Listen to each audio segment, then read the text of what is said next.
लोकसभा निवडणूक जाहीर झाल्यापासून सर्वच पक्ष कामाला लागले आहेत. महायुतीमध्ये नाशिक लोकसभेच्या जागेवरून संभ्रम कायम आहे.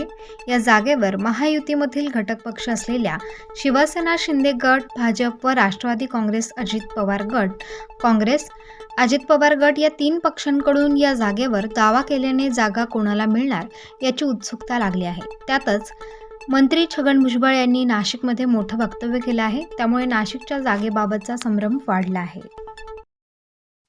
सर्वप्रथम आज रंगपंचमी आहे आणि विशेषतः म्हणजे मुंबईला दुसऱ्या दिवशी होळीच्या दुसऱ्या दिवशीच कार्यक्रम असतो तो. पण नाशिकला आणि काही इतर ठिकाणी रंगपंचमीच्या दिवशी तुम्हाला सगळ्यांना शुभेच्छा देतो.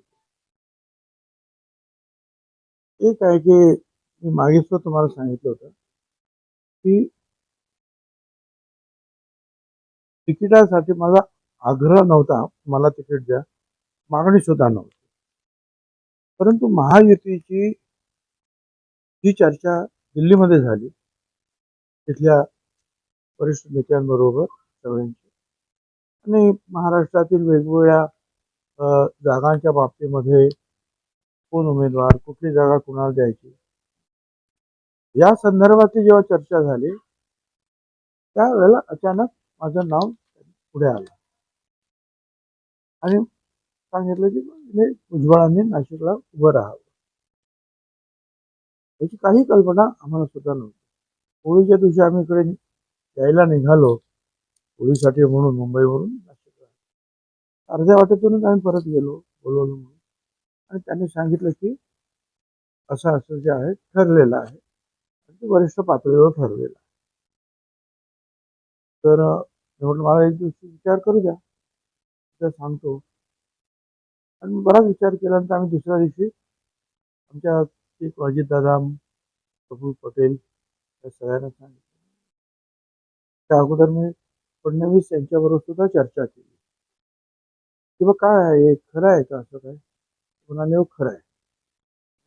त्याची अशी चर्चा झाली आणि त्याप्रमाणे वरिष्ठांकडून सुद्धा असा प्रस्ताव आला. त्यामुळे तुम्हाला उभं राहावं लागेल. ठीक आहे. आणि मग आम्ही जे आहे चाचपणी तोपर्यंत कोणाला सांगितलं नाही तुम्हाला. परंतु मग असं आहे की त्याला उभं राहायचं 2-4-5 महिन्यापासून प्रयत्न करेल ना. अचानक हे नाव पुढे आल्यानंतर मी ताबडतोब आलो. काही लोकांची चर्चा सुरू झाली आणि त्यावेळेला जो आहे ही गोष्ट बाहेर गेली, मीडियामध्ये गेली, आणि त्यामुळे नाशिक पुन्हा एकदा चर्चेमध्ये आलं. आता त्यानंतर असं जे काही दिसतंय मीडियाच्या माध्यमातून, इथली जी स्थानिक आमचे जे जे आता खासदार आहेत शिंदे गटाचे, हेमंत गोडसे यांनी फार लावून धरलेले आग्रह आहे. त्यामुळे तिथे काही चर्चा सुरू आहे. माझ्यापुरतं मी हेच सांगेन की जो निर्णय ते देतील तो मला मान्य आहे आणि महायुतीसाठी आम्ही सगळे एकजुटीने काम करणार. आता काय चर्चा असेल तर त्यांनी तो प्रश्न सोडवा.